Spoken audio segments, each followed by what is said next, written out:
Hello নমস্কার বন্ধুরা, আজকে আমাদের ছোট খামার গরুটা শুয়ে আছে। আজকে আমাদের ছাগলটির বাচ্চাকে চিংড়ি ঔষধ খাওয়াইলাম। বড় ছাগলটাকে খাওয়াইনি, কারণ আমরা কেনার সময় ওই বিক্রেতা বলছিল যে 20-25 দিনের মতন বিটার করেছে, তাই আমরা বড় ছাগলটিকে চিংড়ির ডোজ দিলাম না।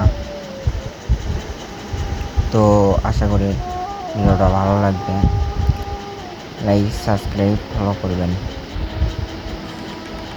আর বেশি বেশি কমেন্ট করবেন, আপনাদের মতামত জানাবেন। ভালো থাকবেন।